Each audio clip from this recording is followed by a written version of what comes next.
ماشاء اللہ لا حول ولا قوة الا باللہ العلی العظیم اعوذ باللہ من الشیطان الرجیم بسم اللہ الرحمن الرحیم الحمد للہ وکفا والصلاة والسلام علی عبادہ الذین اصطفا اما بعد فرب اشرح لی صدری ویسر لی امری واحلل عقدۃ من لسانی یفقہوا قولی وقل رب ادخلنی مدخل صدق واخرجنی مخرج صدق واجعل لی من لدنک سلطانا نصیرا بسم اللہ وباللہ وتوکلت علی اللہ۔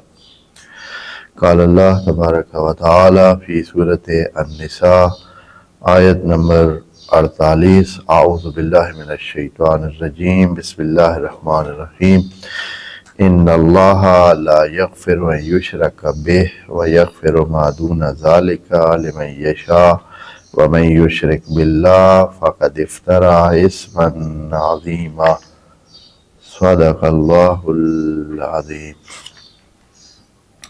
اس آیت میں آج ہم لگتا ہے یہ تیسری نشست پر بات کر رہے ہیں، تیسری نشست میں، اور بہت مہم بیانیہ ہے جو اس آیت میں موجود ہے۔ اس وجہ سے اتنی تھوڑی ڈیٹیل میں تفصیل میں اس پر بات ہو رہی ہے، چونکہ یہ آیت ایک ایسا مطلب بیان کر رہی ہے جو میں اگر کہوں کہ سمجھا ہی نہیں گیا ہے یا کم سمجھا گیا ہے۔ جنہوں نے سمجھا ہے انہوں نے آگے سمجھایا نہیں ہے، اور جنہوں کی بات چلتی تھی انہوں نے ادھر سے لکھا ہے، پھر اگلوں نے لکھا ہے، پھر انہوں نے لکھا ہے، پھر اتنا رائج ہو گیا ہے کہ اب لگتا ہے کہ وہی ایک ہی بات جو ہے ٹھیک ہے۔ اور اب بڑے بڑے سکالر، بڑے بڑے سمجھدار لوگ، بڑے بڑے مفکر جو ہیں جدید دور کے، وہ بیچارے کیا کرتے ہیں، وہ جب انہی تفسیروں کو، انہی ترجموں کو دیکھتے ہیں، وہ اپنی سوچ اور فکر انہی موجودہ ترجموں اور تفسیروں پر اس کی بنیاد رکھتے ہیں، اور پھر وہ آگے اپنے، حالانکہ وہ خود بہت سمجھدار ہے، لیکن چونکہ قرآن کو، عربی مبین کو وہ نہیں جانتے ہیں، اس کے سمجھنے کے جو اسباب ہیں خود قرآن میں ان کو نہیں سمجھتے ہیں، تو ایک مسئلہ ہے۔ بہرحال یہ چیز ایک حقیقت ہے کہ بہت سارے مسئلے، حالانکہ اب واقعا آدمی سوال کرتا ہے، سوچتا ہے کہ یہ کیسے ممکن ہے، اتنے بڑے بڑے علماء وہ کیسے اتنا اس طرح کر گئے ہیں، اور کس طرح کہ بھائی نہیں بات ہوگا۔ اگر آپ کو یہ چیزیں سمجھنی ہو تو اس اختلاف سے دیکھیں، جو اختلاف موجود ہوتا ہے، اور اس سے بہت سارے لوگ اس جو عام روش یا عام نظر چل رہی ہوتی ہے اس کے مخالف ہوتے ہیں، لیکن ان کی بات سنتا کوئی نہیں ہے۔ ایک کنارے پہ بس انہوں نے بات کی ہے، لیکن اس کی بات کو سب نے اگنور کیا، سب نے کہا کہ یہی ٹھیک ہے، جو یہ کہہ رہے ہیں یہی ٹھیک ہے۔ تو اس طرح بات بڑھتی جاتی ہے، اور بات پھر اس کو تبدیل کرنا بھی ممکن نہیں رہتا ہے، اور پھر جرات بھی تو کوئی نہیں کرتا ہے۔ دیکھیں، یہ کہ آپ کہیں کہ اچھا یہ جو مفسر ہیں فلاں اس نے اس طرح ٹھیک نہیں لکھا ہے، سمجھا ہی نہیں ہے، تو یہ ہم بات اس طرح آسانی سے کر بھی نہیں سکتے ہیں۔ آپ بڑے بڑے نام جو تاریخ میں گزرے ہیں ان کا نام لیں اور کہیں کہ بھائی انہوں نے نہیں سمجھا ہے، اور آپ کے سارے آس پاس والے جو ہیں لکیر کے فقیر، جو خود سے تو تدبر اور تعقل اور تفکر رکھتے نہیں ہیں، انہوں نے کہا اچھا آپ بات کر رہے ہیں بڑے فلاں، اس کے ایک تقدس کا حالہ جو ہے چڑھایا ہوا ہے، تقدس کا ایک غلاف بنایا ہوا ہے، اور اپنی فکروں کو، سوچوں کو منجمد کیا ہوا ہے۔ اس نے کہہ دیا بس بات ختم، اب ہماری سوچنے کی ضرورت نہیں ہے، اس لیے کہ فلاں کا قول جو موجود ہے، یہ فکر ہمارے ہاں موجود آن ہوئی ہے، اور حتیٰ قرآن نے اس فکر کے ساتھ بھی جہاد کیا ہے، اس فکر کے خلاف بھی قرآن نے بات کی ہے، چونکہ پچھلے کتاب والوں نے بھی یہی روش اپنا رکھی تھی۔ انہوں نے کہا تھا کہ ہم نے جس دین پر، جس سمجھ پر، جس سوچ پر اپنے آباء کو پایا ہے، ہم تو وہی چلیں گے، چاہے اب اصلی نبی اب سامنے آ گیا ہے، نبی آیا ہے، کتاب آئی ہے، سارے دلائل اور معجزات اور آیات موجود ہے لیکن ہم نہیں مانیں گے. اس لیول کی انسانوں کی سوچ بن جاتی ہے اور پھر اس کو تبدیل کرنا ناممکن ہو جاتا ہے. اور یہی حالت امت اسلامی میں ہوئی ہے. قرآن پہلے ہی نظر انداز ہوا ہے، اور نظر انداز ہونے پر اگر کوئی قرآن کی طرف آتا ہے تو وہ اتنا روایتی اور اتنا اس پچھلی لڑی کی جو بات ہے اس کو اتنا تقدس اور احترام اور اس کی اتنی حرمت قائل ہو چکا ہے کہ اب سوچنے کی اپنے اوپر پابندی لگا لی ہے. جیسے فقہ میں بعض ہے گروپ، بعض مذہبی سلسلے ہیں، انہوں نے کہا کہ ہاں جو آج سے 1000 سال پہلے اس بندے نے بات کی تھی بات وہی ختم، ہم اسی پہ ہی چلیں گے، اب اور سوچنے کی ضرورت نہیں ہے. جیسے ابھی نام بنے ہوئے ہیں نا مختلف، میں نام نہیں لیتا ہوں، ہمارے اس کے ڈھب میں یہ بات نہیں ہے کہ کسی کے خلاف کوئی بات کرے یا کسی کو کچھ، جو بھی ہے ہم نظریے کی بات کرتے ہیں، نظریے کو غلط اور صحیح کہتے ہیں. افراد کے ساتھ ہمارا کوئی لینا دینا نہیں ہے، کسی کو برا کیوں کہیں، وہ اللہ تعالیٰ خود اس کے بارے میں سیٹ کر لے گا. لیکن ہم نظریے کو پرکھتے بھی ہیں، سوچتے بھی ہیں، اس کے بارے میں بات بھی کرتے ہیں. تو یہ جو آیت ہے یہ شرک کے بارے میں بات کر رہی ہے. ایک ہے گناہ، عام گناہ ہے، عملی گناہ ہے.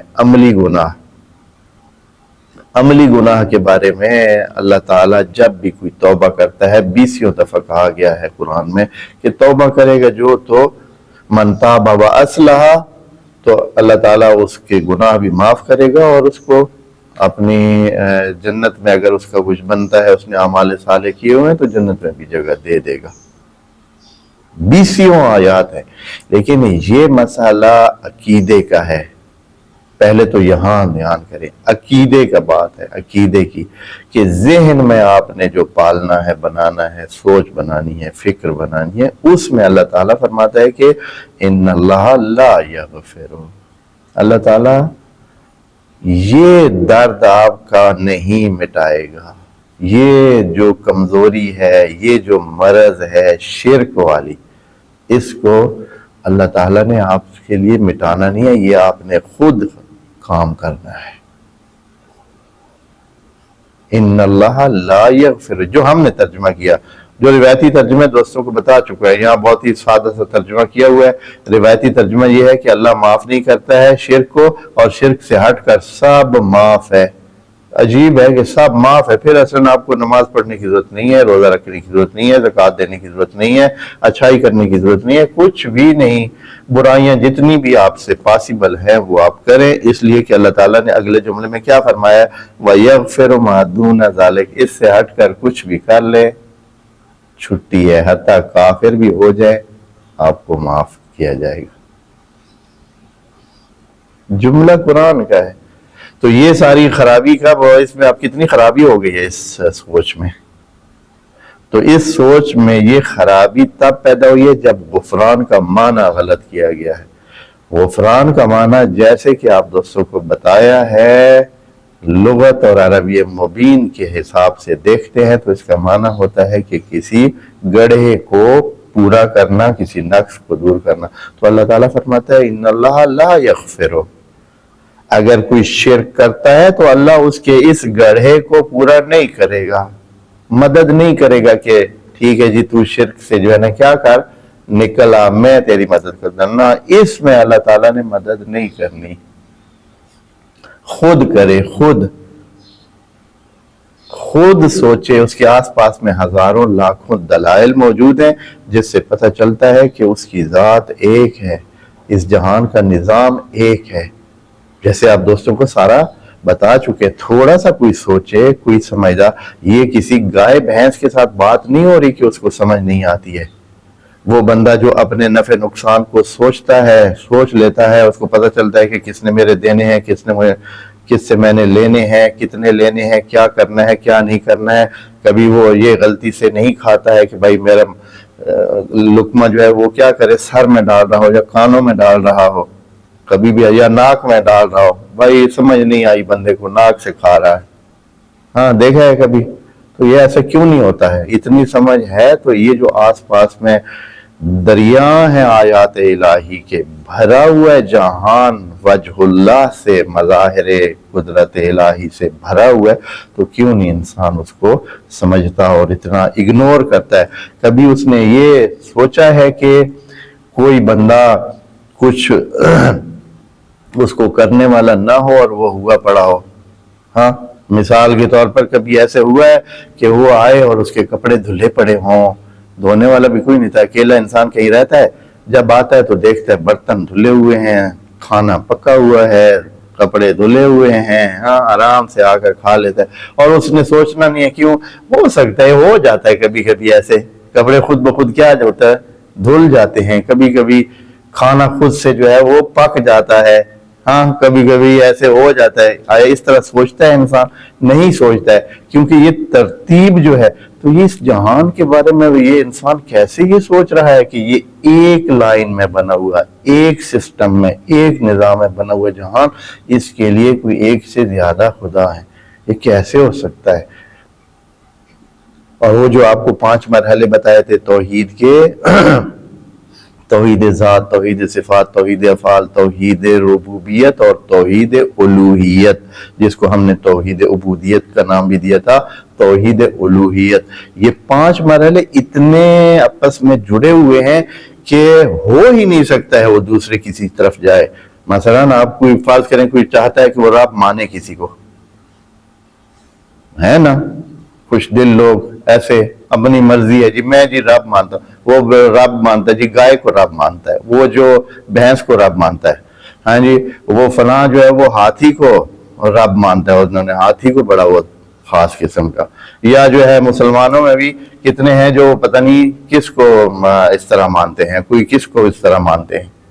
تو یہ جو ہے یہ بیچارے توجہ نہیں کرتے ہیں، یہ بیچارے توجہ نہیں کرتے ہیں، جہالت کا شکار ہے۔ وَإِلَّا ٹھیک ہے جی، آپ کہتے ہیں رب ہے، خب رب ایسے تھوڑا ہی ہے، آپ کسی کو کہتے ہیں ہاں جی یہ ڈرائیور ہے، وہ ڈرائیور ہے تو پھر گاڑی چلائے گا نا، گاڑی چلا کے دکھائے گا، اس کو مینج کرے گا، صحیح سے مقصد تک پہنچائے گا۔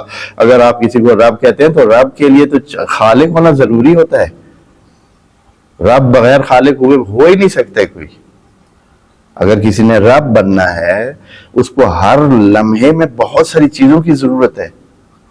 جب آپ نے کوئی کام چلانا ہے، مدیریت کرنی ہے، اس کو ادارہ کرنا ہے، تو آپ کو بہت ساری چیزوں کی ضرورت ہے، بہت سارے وجودات کی ضرورت ہے۔ جب ایک انسان کی زندگی آپ نے اس کو ربوبیت کرنی ہے تو اس کے لیے آپ کو اگلے مرحلے میں زندگی دینا اس کے لیے لازمی ہے، اس کو کھانا دینا، رزق دینا لازمی ہے، اس کے اگلے اسباب پیدا کرنا لازمی ہے، اور اس کی دنیا کو ایسے مہیا کرنا کہ وہ زندگی کر سکے، یہ ساری چیزیں لازمی ہیں۔ تو ان کو پیدا کرنے کے لیے خلاق ہونا ضروری ہے، خالق ہونا ضروری ہے۔ اچھا ٹھیک ہے جی، وہ کہیں گے اچھا ٹھیک ہے ہم مان لیتے وہ خالق بھی ہے۔ اگر آپ کہتے ہیں کہ رب کے لیے خالق ہونا ضروری ہے تو ہم مان لیتے ہیں وہ خالق بھی ہے۔ ہم پہلے صرف رب کہتے تھے، آپ جب کہتے ہیں کہ خالق بھی ہونا ضروری ہوتا ہے تو ہم کہتے ہیں وہ خالق بھی ہے۔ اچھا جی، تو خالق ہونے کے لیے کیا ضرورت ہے بھائی؟ خالق ہونے کے لیے تو ضروری ہے کہ آدمی کیا ہو؟ ہے ہی ہو، زندہ ہو، قادر ہو، عالم ہو، مدیر ہو، یہ ساری صلاحیتیں ہوں، اور وہ بھی کسی کی دی ہوئی نہ ہو، کسی کی دی ہوئی نہ ہو۔ یہ صفات، یعنی وہ صفات میں بھی وہ ساری صفات چاہیے جو پچھلی اس میں ہے۔ پس الہ ہونے کے لیے، معبود بننے کے لیے رب ہونا ضروری ہے۔ کسی کی عبادت کیوں کرے گا جب تک وہ اس کا رب نہ ہو؟ رب ہوگا تو پس رب ہونے کے لیے خالق ہونا، اور وہ افعال ضروری ہیں جو توحید افعال میں ہیں، اور جب یہ توحید افعال آپ کو چاہیے تو حتماً توحید صفات بھی چاہیے، وہ ساری صفات ہونی چاہیے، بغیر ان صفات کی کون ہو سکتا ہے؟ اور جب یہ صفات ہیں تو ان صفات کو ہونا بھی ذاتی چاہیے، کسی کی دی ہوئی نہ ہو، کسی کی دی ہوئی نہ ہو۔ اگر کسی کی دی ہوئی ہے تو وہ بیچارہ تو محتاج ہے، وہ بیچارہ تو اپنے سانس میں محتاج ہے۔ وہ تو اپنے آپ سے نہ ضرر کو دور کر سکتا ہے نہ نفع پہنچا سکتا ہے. ہاں اپنے نفع نقصان کا مالک بھی نہیں ہے، جن کو بہت سارے لوگ کہتے ہیں کہ یہ رب ہے. مثلا اب گائے ہے بیچاری کو آپ بھی رسا ڈال کے لے جائیں. ہاں گائے تو گائے ہے. تو یہ جو ہے اس قسم کی سوچیں، وجہ یہ ہے کہ وہ اپنے نفع نقصان کے مالک نہیں ہے. تو صرف ایک ذات ہے جو نفع بھی دے سکتی ہے، نقصان بھی دے سکتی ہے، وہ ربوبیت بھی کر سکتی ہے، اس لیے کہ وہ خالق ہے. اور خالق اس لیے ہے کہ وہ ہے ہی ہے اور مدیر ہے اور عالم ہے اور قادر ہے، اور یہ ساری صفات اس کی ذاتی ہیں، اس کو کسی نے نہیں دی ہیں. تب جا کر ایک یہ پوری ترتیب پوری ہوتی ہے، اور پھر جا کر جب یہ صورتحال موجود ہے کسی کو شرک وہ کیوں کرے؟ جو اتنا نکما ہے نا، اتنا نکما ہے کہ وہ اس پورے جہان کو دیکھ کر یہ سوچ نہیں بنا سکتا ہے کہ اس جہان میں ایک ہی ذات ہے، وحدہ لا شریک لہ. تو اللہ تعالیٰ نے کہا کہ اس کو دفع دور، میں نے اس کو اس بارے میں، کیونکہ باقی تو پھر رہتی کچھ نہیں ہے نا. جب اللہ تعالیٰ نے اس بارے میں مدد کر دی، آپ کی سوچ بنا دی، آپ کا عقیدہ بنا دیا، عقیدے کو ٹھیک کر دیا اللہ تعالیٰ نے، اور وہ بھی تکوینی طور پر، تو پھر باقی کیا رہ گیا؟ پھر اللہ تعالیٰ کو اپنی جنت اور جہنم کا جو ہے نا رجسٹر بند کرنا چاہیے. اس لیے کہ یہ پھر پہلے سے طے شدہ فارمولہ ہو جائے گا، سارے ہی جنتی ہیں جائیں گے. اس لیے کہ جب عقیدہ ٹھیک ہو گیا، عقیدہ ٹھیک ہو گیا تو پھر سارا نظام ٹھیک ہی ہو جائے گا نا. یہ جو لوگ آپ کہیں گے کہ اچھا یہ تو بہت سارے لوگوں کا عقیدہ ٹھیک ہے پھر بھی عمل نہیں کرتے، ہوتا ہے نا، ہے یا نہیں؟ بہت سارے لوگ ہم سمجھتے ہیں کہ عقیدہ ان کا ٹھیک ہے، اصل میں عقیدہ بھی ان کا ٹھیک نہیں ہے، اس لیے کہ وہ اس لیول کا مانتے نہیں ہیں. مانتے نہیں تو آپ نے کبھی دیکھا ہے کہ جو بندہ مانتا ہے کہ نالی کا پانی گندا ہے، کبھی اس نے سوچا ہو کہ میں ایک گلاس بھر کے آج پی ہی لیتا ہوں، چلے یہ مزہ بھی لے لیتے ہیں آج؟ کبھی ایسا کیا ہے کسی نے؟ سوچا ہے کبھی کسی؟ یا مثلا چلے جی کہتے ہیں آگ گرم ہے، ہاں میں بھی مانتا ہوں، لیکن کوئی بات نہیں ہے، مانتا تو ہوں میں آگ گرم ہے اور جلاتی ہے، اور لیکن میں آج ہاتھ اس میں رکھ دیتا ہوں. کرے گا کوئی؟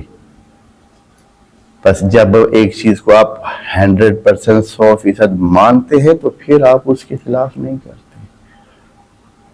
جب آپ خلاف جا رہے ہیں تو اس کا مطلب یہ ہے کہ آپ مانتے ہی نہیں ہیں، صحیح طرح مانتے ہی نہیں ہیں. یؤمن کا معنی بھی یہی ہے، یؤمن یعنی مان جاؤ، مان لینا، مانتا.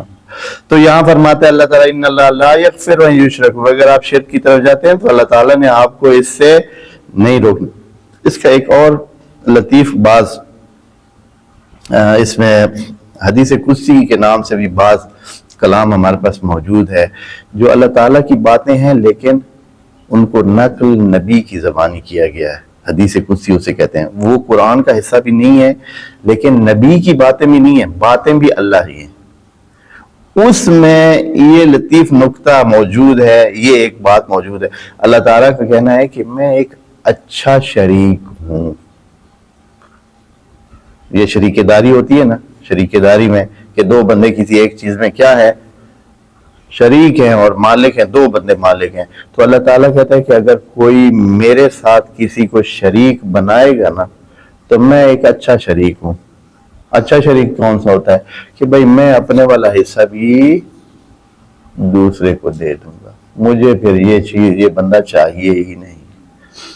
جو بندہ میرے ساتھ شریک بنائے گا تو پھر مجھے یہ بندہ چاہیے ہی نہیں، میں یہ سارے کا سارا کیا کروں گا، اس دوسرے کو دے دوں گا کہ تو سارا اس کا بن کے جا، اس کا ہو جا، میری طرف آنے کی ضرورت نہیں ہے، اس لیے کہ مجھے شریک نہیں چاہیے. یہ بات ہے اس آیت میں، ان اللہ لا یغفر ان یشرک بہ ویغفر ما دون ذلک. اس سے ہٹ کر جو بھی آپ کی کمزوریاں ہیں وہ ساری اللہ دور کر سکتا ہے، کرے گا.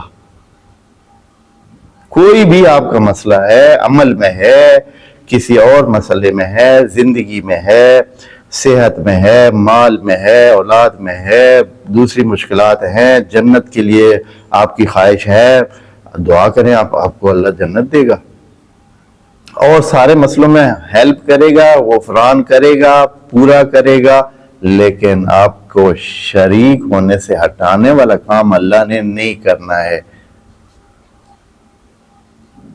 اچھا، اب یہ آگے لمن یشاء بہت واضح کہ وہ بھی جس کو اللہ چاہے، وہ جو دوسری چیزیں ہیں ایسے نہیں کہ ہر بندے کو، اچھا یہ جو کہا ہے وَيَغْفِرُ مَا دُونَ ذَلِكَ، باقی سارے پورے کرے گا، باقی ساری چیزیں دے گا، باقی سب کے لیے ہر چیز جو بھی اس کو چاہیے ہوگی یا وہ جو ضرورت ہوگی تو پورے کرے گا، یہ ایسے بھی نہیں ہے۔ لمن یشاء وہ اس کے پاس ہے، وہ جانتا ہے کہ کس کو دینا ہے کس کو نہیں دینا ہے۔ یہ بندہ چاہ رہا ہے میرے 20 جو ہے وہ اولادیں ہوں، ہاں وہ بندہ چاہ رہا ہے میں نے پورا ایک جو ہے نا کیا کرنا ہے جی، کیا کہتے ہیں، سینچری بنانی ہے بچوں کی ہیں۔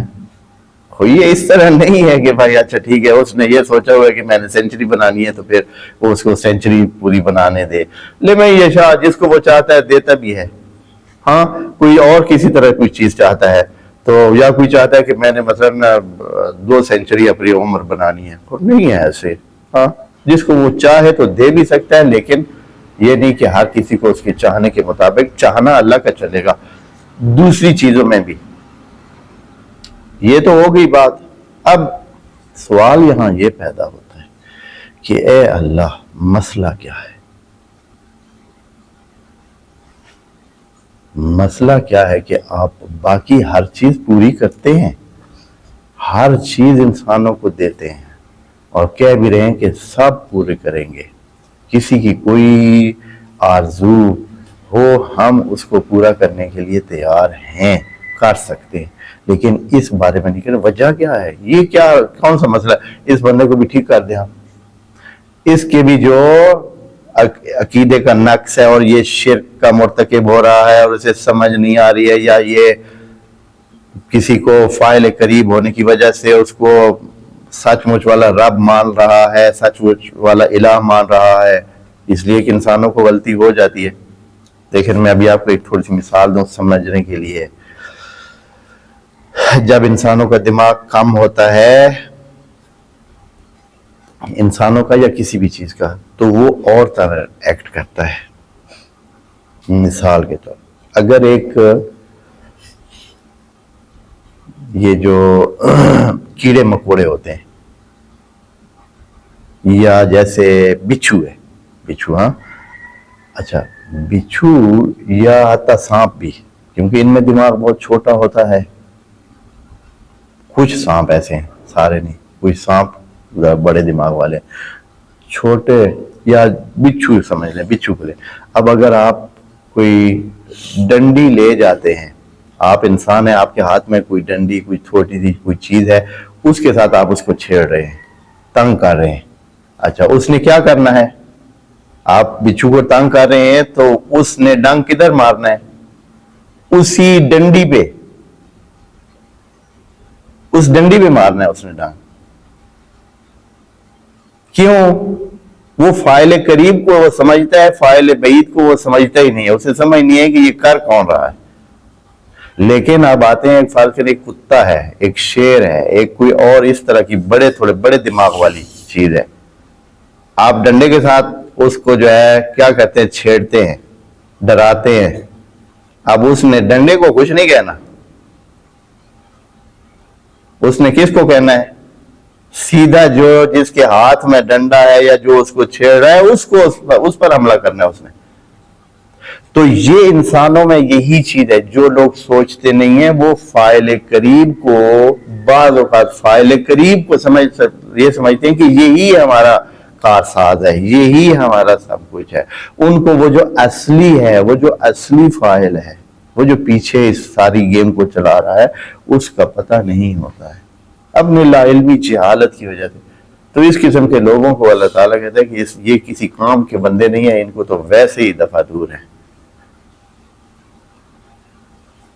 اس لیے اللہ تعالیٰ کہتا ہے کہ سوچیں سمجھیں